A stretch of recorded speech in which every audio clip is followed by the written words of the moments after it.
கைது செய்யப்பட்டு விளக்கமறியலில் வைக்கப்பட்டிருக்கின்ற இராணுவ புலனாய்வு பிரிவினுடைய முன்னாள் பணிப்பாளர் சுரேஷ் சாலே அவர்களுக்கு ஆதரவாகவும் எதிராகவும் 2 மனுக்கள் நீதிமன்றத்திலே போடப்பட்டிருக்கின்றன.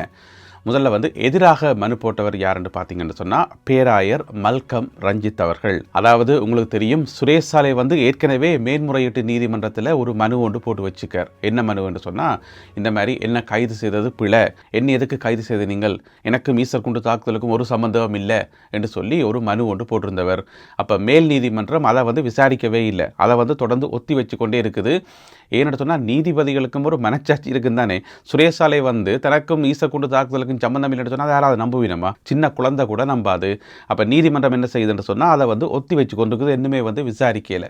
இப்படி இருக்கும்போது பேராயர் மல்கம் ரஞ்சித் அவர்கள் அந்த மனுவுக்கு, அதாவது சுரேஷ் சாலே போட்டார் தானே அந்த மனு, அதற்கு எதிர் மனு போட்டிருக்கிறார். என்னென்னு சொன்னால், அந்த மனுவை விசாரிக்கக்கூடாது அல்லது அதற்கு ஆதரவாக தீர்ப்பு வழங்கக்கூடாது, அதில் சொல்லிக்கிறதெல்லாம் போய் நீங்கள் என்ன ஒரு சாட்சியாளராக சேருங்க, பேராயர் மல்கம் ரஞ்சித்தை ஒரு சாட்சியாளராக இந்த வழக்கில் சேருங்கோ, நான் உங்களுக்கு நிறைய தகவல்கள் சொல்கிறேன், என்னட்ட நிறைய தகவல்கள் இருக்குன்னு சொல்லி பேராயர் மல்கம் ரஞ்சித் அவர்கள் இந்த மனுவில் குறிப்பிட்டிருக்கின்றார். அது இன்னமும் விசாரணைக்கு எடுத்துக்கொள்ளப்படையில இப்போதான் அந்த மனு போட்டிருக்கிறார். எனவே சுரேஷ் சாலே அவர்களால் போடப்பட்ட அந்த மனுவை நிராகரிக்கணும் என்று சொல்லி பேராயர் மல்கம் ரஞ்சித் அவர்கள் வேண்டுகோள் விடுத்திருக்கின்றார். இது ஒரு பக்கம் இருக்க, சுரேஷ் சாலே அவர்களுக்கு ஆதரவாக இன்னும் ஒரு மனு ஒன்று போடப்பட்டிருக்கிறது. அந்த மனுவை போட்டவர் யாருன்னு பார்த்தீங்கன்னு சொன்னால், ஒரு பௌத்த பிக்குவரால் போட்டிருக்கிறார். அவருடைய பேர் ரஜகீய பண்டித தபேன ஸ்ரீ மஹிந்த தேரர். அவர் ஒரு சாதாரண தேரர் இல்லை, ஒரு பௌத்த அமைப்பினுடைய தலைவராக இருக்கக்கூடியவர் தான். நாங்கள் சுருக்கமாக மஹிந்த தேரர் என்று சொல்லுவோம், அப்போ தான் எல்லாருக்கும் விளங்கும். அவர் என்ன மனு போட்டிருக்காருன்னு சொன்னால், இந்த மாதிரி சுரேஷ் சாலே அவர்களுக்கு ஆதரவாக மனு போட்டிருக்கிறார். என்னென்னு சொன்னால், இந்த ஈசர் குண்டு தாக்குதல் சம்பந்தப்பட்ட விசாரணைகள், அதில் சம்பந்தப்பட்டவர்கள் யாருன்றது ஏற்கனவே உலகத்துக்கே தெரியுமா. அது இஸ்லாமிய தீவிரவாத அமைப்போட சம்பந்தப்பட்ட ஒரு தாக்குதலாம். ஆனால் சுரேஷ் சாலையை கொண்டு அதுக்கு தேவையில்லாமல் நீங்கள் சம்பந்தப்படுத்தி வச்சுக்கிறீங்கள். எனவே ஈசர் குண்டு தாக்குதலினுடைய உண்மையான விசாரணையை திசை திருப்பும் விதமாகத்தான் சுரேஷ் சாலை இதுக்குள்ளே கொண்டு வரப்பட்டிருக்கிறார். எனவே நீதிமன்றங்கள் பெரிய பெரிய முடிவு எடுக்காக்கும் முதல், அதாவது சுரேஷ் சாலை சம்பந்தப்பட்ட பெரிய முடிவுகள் எடுக்காக்கும் முதல் சங்கத்தினுடைய ஆலோசனையை கேட்குமாறு பணிவுடன் கேட்டுக்கொள்கிறேன் என்று சொல்லி போட்டிருக்கிறார். பணிவுடன் கேட்டுக்கொள்கிறேன் என்று தான் போட்டிருக்கிறார். ஆனால் நீதிமன்றத்தில் அவர் என்ன கோரிக்கை வைக்கிறார் என்று சொன்னால், சங்கத்தின் அனுமதியை கேட்கணுமாம். பௌத்த மகா சங்கங்கள் இருக்குது தானே, அவர்களோட கலந்துரையாடணுமாம் என்று சொல்லி. அப்போ நீதிமன்றங்கள் சுயாதீன அமைப்புகள் இல்லையா? நீதிமன்றங்களுக்கு தங்கட முடிவை தாங்களே எடுக்கிற அதிகாரம் இல்லையா? இருக்குத்தானே. எதுக்கு பௌத்த மகா சங்கங்களோட போயிட்டு டிஸ்கஸ் பண்ணணும்? அவசியம் இல்லையே. எனவே பணிவுடன் கேட்டுக்கொள்கிறேன் என்று சொல்லி அதில் போட்டிருந்தாலுமே கூட அதை பார்த்தா பணிவு மாதிரி தெரியலை, லைட்டாக மிரட்டுற மாதிரி கிடக்கு. நீதிமன்றத்தை மிரட்டுற மாதிரி கிடக்கு. இங்கே பாருங்க, பெரிய பெரிய முடிவுகள் ஏதாவது எடுத்து விட்டுறாதீங்க, அப்புறம் நாங்கள் தெரியும் தானே யாருண்டு, என்ன வேணும்னாலும் செய்வோம்ன்ற மாதிரி அந்த மாதிரி மிரட்டுற மாதிரி தான் கிடக்குது. எனவே சுரேஷ் சாலே அவர்களுக்கு எதிராக பேராயர் அவர்களும் ஆதரவாக பிக்கு ஒரு ஆளும் மனு போட்டது மனு போடுறதெல்லாம் ஓகே தான், அதை நீதிமன்றம் பார்த்துக்கொள்ளட்டும். இருந்தாலும் இதெல்லாமே ஒரு மத பிரச்சனையாக மாறாமல் விட்டா சரி, ஓம் தானே. யோசித ராஜபக்சவுக்கு எதிராகவும் அவருடைய பாட்டிக்கு எதிராகவும் போடப்பட்டிருந்த வழக்கு இன்று நீதிமன்றத்தில் விசாரணைக்கு எடுத்துக்கொள்ளப்பட்டது. கொழும்பு மேல் நீதிமன்றத்தில் யோசித ராஜபக்ச தான் மோசடியில் ஈடுபட்டு கருப்பு பணத்தை வெள்ளை பணமாக மாற்றி தேவையில்லாத வேலைகள் பார்த்தது ஓகே. ஆனால் இந்த பாட்டியின் அக்கௌண்ட்டில் கொண்டு காசை போட்டு இப்போ 96 வயது பாட்டியை போட்டு படால பாடுபடுத்தி, ஏற்கனவே அவாக்கு நிறைய வருத்தங்கள் இருக்குது, அந்த கேட்டு பதில் சொல்கிற திறன் இல்லை. ஏன்னு சொன்னால், இப்போ நீதிமன்றத்தில் குறுக்கு கேள்வியெல்லாம் கேட்பினு தானே, அதை கேட்டு கிரகிச்சு அதுக்கு பதில் சொல்கிற அந்த ஒரு தன்மை அவாட்ட இல்லை என்று சொல்லி மருத்துவர்கள் ஏற்கனவே சர்டிஃபிகேட் கொடுத்தது. அது வேறு வழக்கில்.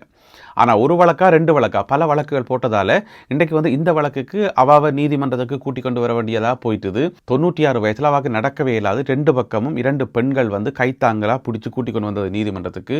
என்ன செய்கிறது, பேரப்பிள்ளைக்காக இதை தாங்கத்தான் வேணும் என்று சொல்லி வந்தாவோ இன்னும் தெரியலை. பிறகு இந்த வழக்கு இன்றைக்கு ஒத்தி வைக்கப்பட்டிருக்கிறது ஆகஸ்ட் மாதம் 31ஆம் தேதி வரைக்கும். அதாவது சட்டமா அதிபர் திணைக்களத்தால் கொடுக்கப்பட்ட அந்த சாட்சியங்கள் மற்ற தகவல்கள் எல்லாத்தையும் நீதிபதிகள் ஆராய்ஞ்சு பார்த்துட்டு ஆகஸ்ட் மாதம் 31ஆம் தேதி வரைக்கும் இந்த வழக்கை ஒத்தி வைத்திருக்கின்றார்கள். இது யோசித ராஜபக்சவினுடைய எத்தனையாவது வழக்குன்னு தெரியல, பல வழக்குகள் ஓடிக்கொண்டிருக்குது.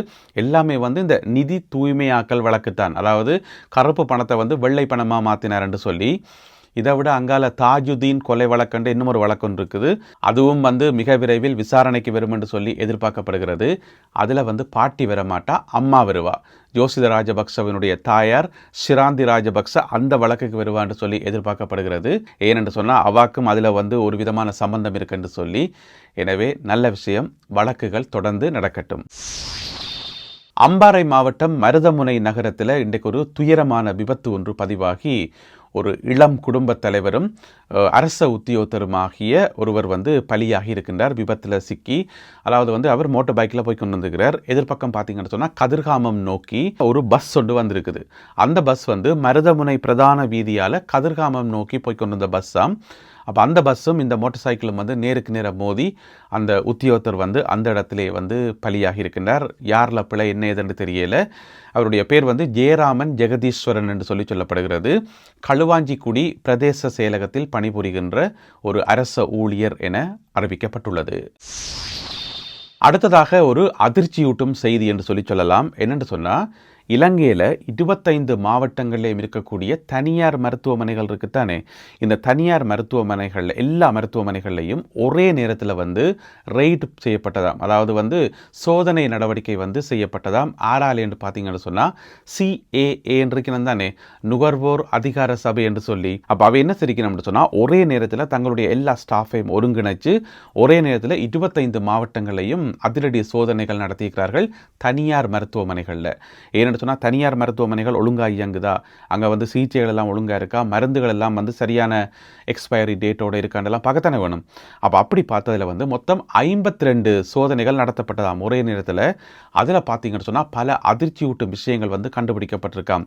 நிறைய காலாவதியான மருந்துகள், பிறகு மருத்துவ உபகரணங்கள். ஏன்னு சொன்னால் மருத்துவ உபகரணங்களுக்கும் கூட ஒரு காலாவதி திகதி இருக்குது.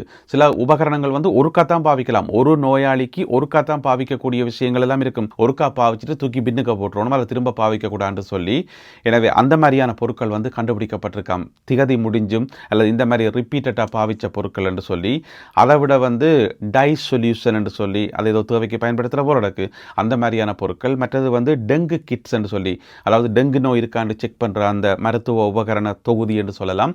இந்த மாதிரி எக்கச்சக்கமான பொருட்கள் எல்லாம் காலாவதியானதும் பாவனைக்கு உதவாததுமான பொருட்கள் தனியார் மருத்துவமனைகளில் கண்டுபிடிக்கப்பட்டிருக்காம் என்று சொல்லி. இது தனியார் மருத்துவமனைகளுக்கு எதிரான செய்தி இல்லை. CAA அதாவது நுகர்வோர் அதிகார சபையினர் அவர்கள் வெளியிட்டுள்ள அறிக்கையில் தான் இது சொல்லப்பட்டிருக்கிறது. எந்த மருத்துவமனை என்ன ஏதுன்னு சொல்லி அந்த மாதிரி விவரங்கள் சொல்லல.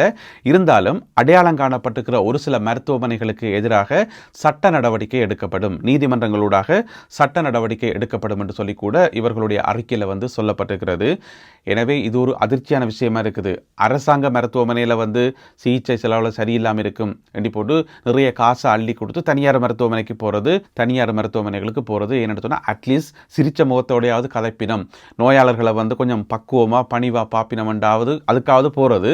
ஆனால் அங்கே இப்படியான விஷயங்கள் இருக்குன்றது உண்மையிலே அதிர்ச்சியாக இருக்கிறது. எனவே நுகர்வோர் அதிகார சபை எனப்படுகின்ற CAA அவர்களுக்கு நாங்கள் பாராட்டு சொல்லணும். இந்த மாதிரியான நடவடிக்கைகளை பாரபட்சம் இல்லாமல் பார்க்கறதுக்கு. என்னென்னு சொன்னால் கடந்த காலங்களில் நாங்கள் நிறைய செய்திகள் பார்த்துருக்கிறோம்.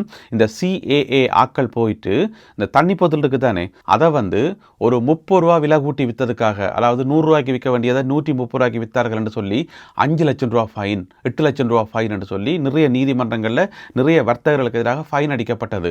சும்மா ஒரு தண்ணி போத்தில் 30 ரூபா கூட்டி விற்றதுக்காக. எனவே அதுக்கே அவ்வளவு ஃபைன் என்று சொன்னால் இந்த மாதிரியான பெரிய பெரிய தவறுகளுக்கு இவ்வளோ ஃபைன் அடிப்பினம். எனவே அனைவரும் விழிப்பாக இருக்கணும்.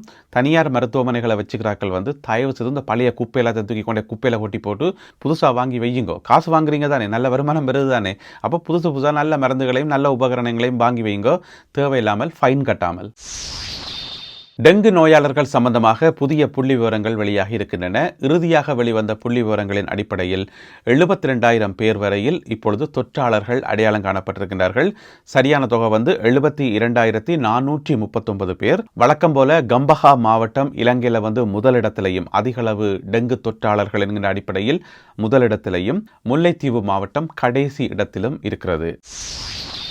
இந்த காணொலியில் பகிர்ந்து கொள்ளப்பட்ட செய்திகள், தகவல்கள் தொடர்பான உங்களுடைய கருத்துக்களை மறக்காமல் கீழே எழுதுங்கள். மீண்டும் சந்திப்போம் உறவுகளே. நன்றி, வணக்கம்.